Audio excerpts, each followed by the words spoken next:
You guys want to know a little secret? I am about to crash out. Now on this channel, I like to just touch on things in the gaming scene that I personally find interesting, but today's topic is one that I know that I'm just not going to be able to get through without crashing out. So I'm just going to come out and say it. And here's why. Because in 2013, Sony made a 21-second video that helped them sell 68 million more consoles than Xbox. That was the PS4 versus the Xbox One. Two executives walked on screen, one handed the other a disc, and they said thanks. That was it. That was the whole video. It was Sony's way of saying we will never lock you out of games you paid for. We're not asking any questions, and if you want to share your games with your friends, go right ahead. And this worked, arguably better than like any ad in gaming history. If you were there, you know how insane it was that the PS4 absolutely dominated the Xbox One, given the fact that the 360 had a massive lead over the PS3 in the previous generation. Digital rights and digital ownership were a massive part of Sony's campaign for the PS4, and frankly Xbox hasn't recovered since. So it's a little bit awkward that Sony just quietly added a 30-day countdown timer to every new digital game on PlayStation. If your console doesn't connect to the internet within 30 days,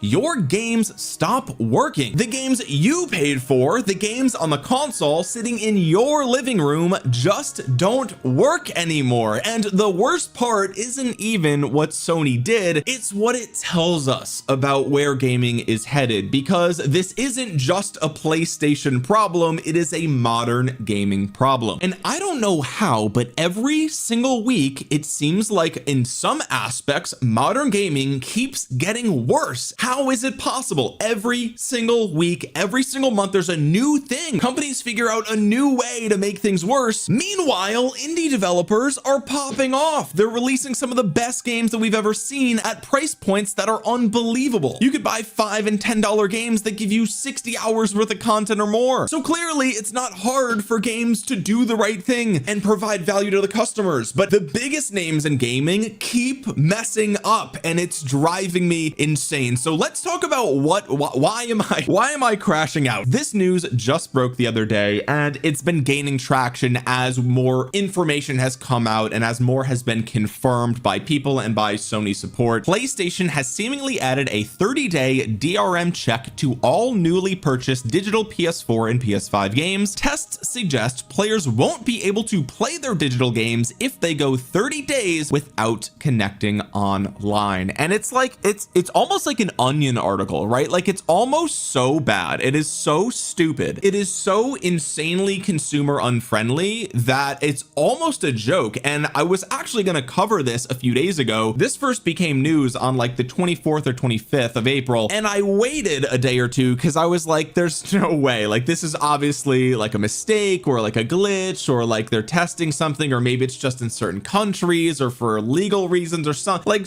surely there's got to be fine print, but no, this is actually just real. It's actually confirmed, and it's actually as bad or worse than you think it is, and it's just unbelievable. Almost, I mean frankly it's not unbelievable, because these big gaming companies are so stupid, they are so disconnected from their average consumer. Like the suits at these companies, and when I say these companies, I'm talking about Sony with PlayStation, I'm talking about Microsoft with Xbox, I'm talking about Nintendo with the Switch 2. Some of the higher ups, they obviously have never touched a controller. Like they don't play games, okay? It's so clear. Some of these decisions are so brain dead, they're so stupid that you could only make those decisions if you actually are completely unfamiliar with the industry that you find yourself working in. So okay, so what actually happened here? Okay, a growing number of PS4 and PS5 users have reported that new digital purchases on each console have introduced DRM requiring online activation every 30 days. This is digital rights management, okay, in case you guys are unaware. As originally reported by YouTube channel Modded Warfare, the new version 13.2 update for the PS5 console appears to have also brought with it a form of DRM in which digitally purchased games have to be verified going forward. Then also tested by Twitch streamer and modder Lance McDonald, any game purchased on or after a certain date appears to have a 30-day timer applied to it. If the player doesn't play the game for 30 30 days, they will have to connect their console online to renew the license and reset the timer to 30 days again. The dumbest person you know on the planet is going to look at this and say that that's not a big deal. They're going to look at that and say, well, everyone's always online, who cares? And I want you to remember that when you sit back and you ask yourself, like, man, why are these giant gaming companies, what happened? Why are they so bad? It's because the brain dead slop enjoyers just defend everything. They defend everything. They justify everything. They never push back on anything. They never stop for a second to think, how is this beneficial to the consumer? Okay, I want you to just think about that for a second. When you put every decision into that lens, it becomes abundantly clear who is a brain dead corporate shill and people who actually want to stick up for their own ownership of the things they buy. Before I keep crashing out, let's just finish this story, okay? Contrary to some belief on social media, this doesn't mean that if the 30-day limit expires, players will lose their access to the games forever. It means that after the timer runs out, players won't be able to play the game again until they connect their console online so it can perform a validation check. Can you imagine if every 30 days somebody knocked on my door and said, hey, just want to verify that you still own the game that you've been playing lately? Let me just come on in your house and just double check that you actually own this game. You purchased your copy. This is your license to play the game. We're just checking, doing a little survey. Let me come on in and take a look at your game library behind you. Do you actually own these games? Anyway, while the issue reportedly affects both PS4 and PS5 games, the timer can only be seen on PS4. Players who check the information section on a purchase game on PS4 will now see valid period start, valid period end, and remaining time information for that game. And here's the example that they gave with Hollow Knight. You'll see here remaining time 29 days. Okay, so we've got a start date and an end date, and it basically is just a countdown, and you have to log in at least once a month to verify that you still own this game. The issue doesn't appear to affect any game that has been previously purchased. Players have been testing their existing digital games and none of them have this timer. However, reports suggest that all games purchased after a specific date believed to be sometime in mid-April will now have this timer applied. This was also tested by YouTuber Spawnwave, shout out to Spawnwave, who tested out 4 games on his console, 2 digital he purchased after the report started, a digital copy of Crimson Desert he bought before the reports, and a disc copy of Pragmata. All 4 games run as normal on his PS5 console, whether he has the console connected online or not, because the 30-day timer has yet to expire. However, okay, and this is the big problem with this, okay, he then removed the CMOS battery from his console. This runs the console's internal clock, and because removing it means the PS5 can no longer check the real date or time, it simulates the 30 days running out. Let me ask you guys a question. Raise your hand if you think these batteries in your consoles are going to live forever. The answer is no. No battery on the planet lives forever. At some point, these batteries will die, and it's gonna be sooner than you think. You might think, oh, like, yeah, 2050 or something. And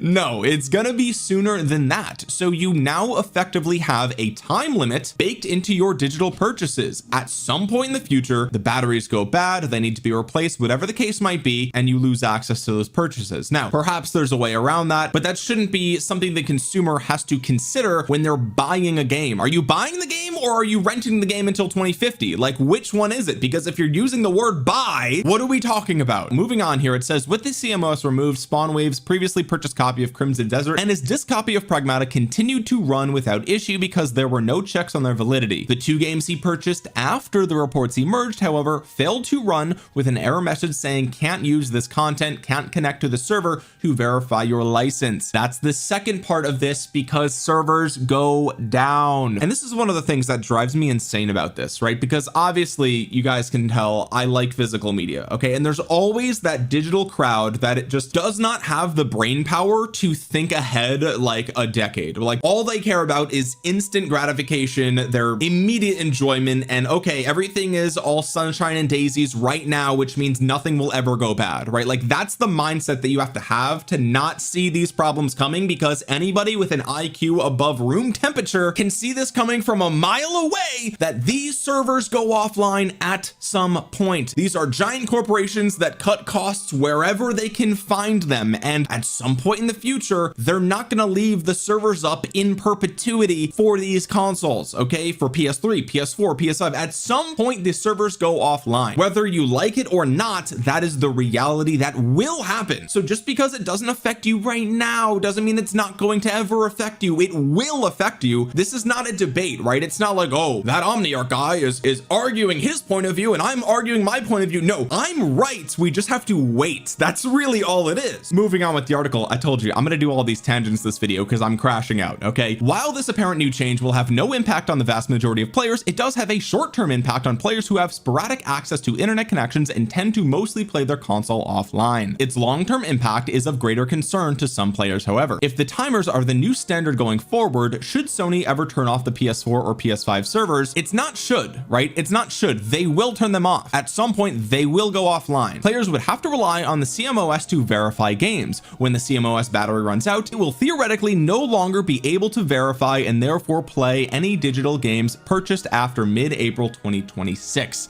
And then we've got they've actually linked the video, SpawnWave's video, right here. A similar controversy around this occurred in 2021 when players expressed concerns that a dead or removed CMOS battery on PS4 would render games unplayable on the console, referred to by players as the C-bomb issue. Sony released a firmware update for PS4 in September of 2021, which fixed the issue, ensuring games can still be played with a dead CMOS. If these new 30-day timers are no accident, however, and Sony is implementing this as a new policy, some players are worried that the problem has returned. And by the way, this is intentional. This is a new policy. You don't get this far having it actually show up in the user interface. Okay, you don't code in timers like this and actually enforce their functionality as we saw from SpawnWave. You don't do all that unless it's an official policy. This is their plan, or was their plan moving forward. Now, while some players are reporting that Sony support chatbots have started acknowledging the change, Sony has yet to make an official statement confirming whether this is a deliberate new move or a mistake that was implemented with the new patch and will be fixed in the future. Guys, this, I don't know how to tell you this, okay? Maybe I'll have to hold your hand when I say this. It doesn't get pushed out in live versions of updates unless it's official. Like, what are we talking about? Someone had to code this. Someone had to do the work. Somebody did. This is someone's job to make sure that this is a thing. This doesn't happen magically. You don't accidentally type the wrong thing. Oh, oops. I mean, I guess these days with people vibe coding, maybe that's what happened, right? But like, you still have to tell it to do that. This is official policy. And yes, I've seen people post over on Twitter. A user contacted PlayStation support and they confirmed that the DRM issue is intentional, not a bug. In summary, recently purchased digital games require the console to connect to the internet at least once a month. And then they attached a screenshot here from PlayStation support that says, thank you for your interest on the 30-day timer that is being applied to all new purchases. Games purchased digitally after the March 2026 update. If the console does not connect to the internet within 30 days, the license expires and the game may refuse to launch until the connection is restored. Setting a console as primary does not bypass this 30-day requirement. The 30-day is a valid period and is not a sign of an account restriction or anything like that. So they have, through support, verified that this is an actual new policy. And again, it's just, let's use Occam's razor here. Okay, let's just use a little ounce of logic. If it landed in a live update, like, let's be real, this was something that they were hoping to just push through quietly and, oh, maybe no one will notice, and everyone noticed. Okay, because this is frankly dog shit. Everyone knows this is dog shit. There's no benefit to the consumer for this. There's no excuse, really. Of course, Does It Play covered this. I've mentioned Does It Play on the channel before. Fantastic Twitter account and database resource. Highly recommend that you give them a follow. And then the article concludes by saying that there is speculation that the change may have been implemented to prevent jailbreaks because a number of digital PS5 games such as Star Wars Racer Revenge and Don't Starve Together Console Edition can be used to trigger exploits in the hardware and jailbreak the console's kernel, opening it up to homebrew and piracy. And look, I can understand from Sony's perspective that that is a valid concern and is a risk to their business model for sure. But here's the problem with that. I, as a consumer,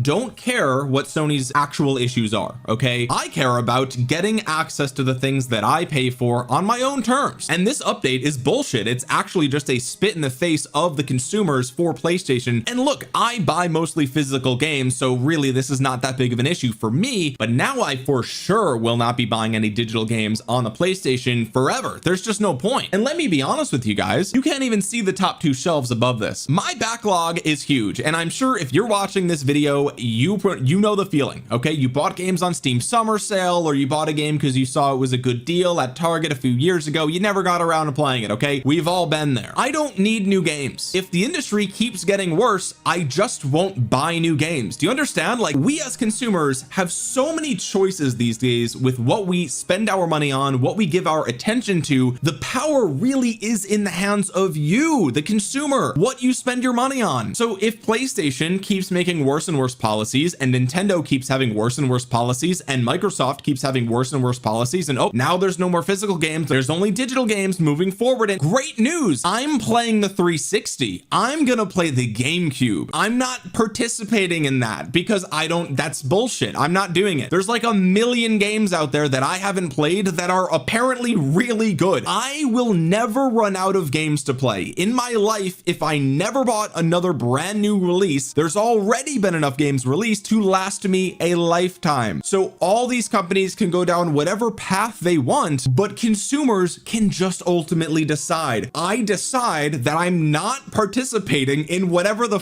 this is, and that's just me. I'm not telling you guys what to do. You guys should spend your money on whatever you want, right? If you want to buy a game, download it digitally, and you don't care that you won't have access to it in 4 years, that's fine, right? It doesn't, like, I have different values than other people do, and if you don't value ownership, then that's okay, right? And I genuinely mean that. You don't have to see the world in the same way that I do, but from my perspective, this feels like we're just getting spit on yet again for like the 500th time in the last 18 to 24 months. Listen, I remember when I was younger, money was tight, and this was back in the early 2000s, and I remember for many years we actually relied on our neighbor's Wi-Fi because we didn't have high-speed internet at our house, okay? And it's expensive. I mean, if you live in a place that is relatively rural, you might be spending hundreds of dollars a month just to have a decent internet connection, because these giant corporations, Spectrum and Verizon, Fios, these big companies, sometimes they just lock down an area and they might be a local monopoly, so you don't really have that many other choices, and so they just charge you whatever for horrible service. And some people can't afford that, right? There might be a couple of months here and there where your payment bounces and you can't afford internet for the month. And now, great news, the games you paid for, oh well, it's been over 30 days, you just don't get to play it, right? And this is something that like real ones know, okay? Real ones who've been on the struggle bus, they know the deal here. This is horrible for the average consumer because they've been through it. Or people in less developed countries who don't have as reliable of access to the internet to always be logged on forever. Or a natural disaster comes through and knocks things offline for who knows how long. Or something as simple as like your PlayStation sits there for 3 weeks, okay? And then you move to a new apartment, which as somebody who lives in New York, I've done that like 6 times, okay? This is a very real thing for me. If you live in a big city, you know, your console's offline for a few weeks, you move to a new apartment, there's a little bit of time in between setting up your old Wi-Fi's at the old apartment, and you didn't set up the new Wi-Fi at the new apartment yet, you boot up your PlayStation, GG, you're not playing your games until you can set up your new Wi-Fi connection, right? Like there's so many examples. Or people who are in the military and you're deployed somewhere and you want to just hop on and play some local multiplayer, and GG, you can't boot up Battlefield or Call of Duty, or the latest Call of Duty or whatever, because you don't have reliable internet. Like there's so many examples of perfectly reasonable situations where you might not have connected to the internet in the last 30 days with your PlayStation. Now look, let's be real. Is it a majority of people? Probably not, right? But it's a non-zero percentage of players that are just getting a shittier experience objectively, and that's completely ignoring the inevitable reality, like we've already talked about, of the servers going offline and the internal battery running dry. Those will happen. We're only talking about the people it affects now, but it will affect everybody later 100% unless something changes here. And again, this is like the 500th thing in modern gaming that's just gotten worse over the last 2 years, which is why I knew I wouldn't be able to cover this without crashing out, because Sony every few weeks is raising the prices on stuff. They just announced price increases, I think, in some parts in Asia of the PlayStation Portable. They recently increased the price of the PS5 and the PS5 Pro. We have the price increases last year from the Xbox. They had 2 different price increases, and the price increase from Game Pass. We have the Switch 2 being the most expensive Nintendo console they've ever made, and game key cards being part of this whole discussion of DRM, which is total bullshit. Nintendo also raised the price on all of their accessories on the older Switch consoles, the Switch Lite. And meanwhile, lots of these big corporations are firing people because they're using AI more and more and more in developing their products or managing their back-end systems or whatever they're using it for. But every couple of months, Microsoft is laying off thousands of people, and even game studios that release games that are highly successful and profitable, those people people are still being let go. Look at the Fortnite team, look at the Marvel Rivals team. These studios produce profitable games and they're still being laid off. So these big companies are disrespecting the people that are making the games, and they're upcharging the consumers of the games and nickel and diming them in every single way possible. And then they have the audacity to implement DRM policies like this that are purely negative. There is no upside to the consumer here. It's just a worse experience than it was before. There was the way things were and the way things are now, and this way is objectively worse. There's no other way to cut it. And now games are $70. Oh, just kidding, they're $80. And the games are monetized in more ways than they've ever been monetized before, with battle passes and microtransactions and loot boxes and day one DLC. And I'm just, dude, am I crazy here, or is the industry getting worse from every single angle except for indie developers? What are we doing? What are we doing? And really the craziest part about this is the hypocrisy of it, right? I mean, again, 13 years ago, the PlayStation 4 and Sony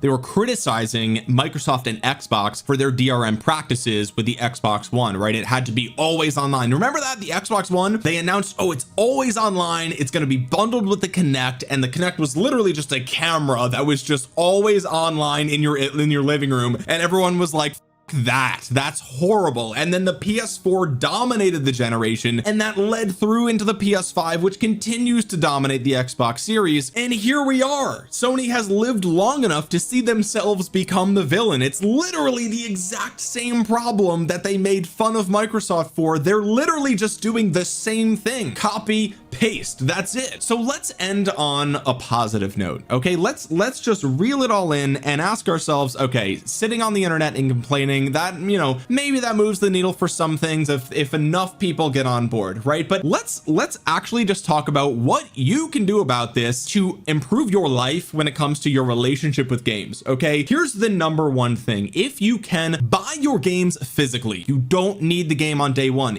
Unless you're a content creator, you don't need a game on day one. It is not part of your business. You're not going to die if you have to wait 4 hours for the Amazon guy to get there. Okay, buy physical whenever you can. And before I continue on with this list here, okay, understand something. I'm not telling you how to live. I'm saying if you want to, if you care about this stuff, here's what you can do. If you're looking at me and saying, Omniarch, I'm not doing that, I want to play the game on day one. Okay, fine, do that. Play the game on day one. This video is not for you, clearly. But if you do care, buy games physically that are actually on the disc, that are actually on the cartridge. Buy physical media. Number two, play your backlog instead of buying new games, because if there is one way to send a message to these big companies, it's by not giving them money. Cancel the PlayStation Online, cancel the Nintendo Online, cancel the subscriptions. Don't buy the PlayStation 6, don't buy the Switch 2, don't buy whatever Xbox is doing. Just play your backlog for like a year. Just work through the backlog, or play games you already have, right? Play Dota, play League of Legends, play World of Warcraft, play whatever games you already own. Okay, I guess WoW is not a great example because that has a monthly subscription, but just stop for like a year. Okay, and like, look, times are tough right now financially for a lot of people anyway, so just see this as an opportunity of like, oh, thank God I don't have to buy games anymore. Like, these companies are such dog shit that they've actually forced my hand to just not spend money on that bullshit. It's entertainment, it's fully optional, right? You don't need video games to live. Take the next year, whatever money you would have spent on games, put it aside, invest it, or pay down a loan or whatever, and just play your backlog, and watch how quick these gaming companies completely switch up. Their tune will be flipped overnight, because if hundreds of thousands of people just stop giving them money, they will have no choice but to do what we say, because we're the consumer. They survive with consumers' money, so just stop giving it to them. It's really that simple. We're not talking about food, okay? We're talking about video games. There's like a million games on your phone you can play for free. You don't need to spend money on video games in 2026. And the third thing you can do, if you do want to experience new quality games and you don't have a backlog and you've gone through it already, is start buying retro stuff. And I don't mean getting like super expensive, like, you know, VGA graded, you know, pristine in box, whatever. I just mean go back and look. There are some Xbox 360 games that are dirt cheap, that are super good. PlayStation 3 titles, games that are are exclusive to the original Xbox, or you know, the Dreamcast. Like, go back to consoles that you didn't have as a kid, or whatever the case might be. Like, there are hundreds of thousands of old games that are really great games that hold up to this day, and you can spend your money on those, and they're physically on the disc, and it will last you forever as long as you take good care of it. And that's it. And the final thing is indie games, right? If you want to support indie developers, now is the best time to do so. Stop giving your money to these big corporations. Call of Duty, Ubisoft, right? Like, these companies, just starve them of your money. Just go back and play other shit, really. And occasionally, if a new indie game that pops up that you want to give your money to, just do that, because at this rate, things are just getting worse every single month, it feels like, and I find that very frustrating. But I want to know what you guys think. Let me know in the comments section below. What do you think about this? Are you fine with them checking in on you every 30 days to make sure you still own the game that you paid full price for? And while you're down there, consider dropping a thumbs up on the video. It really does help out the channel a ton. And you might think you're subscribed because you've seen a couple of my videos, but you're actually not. Double check down below.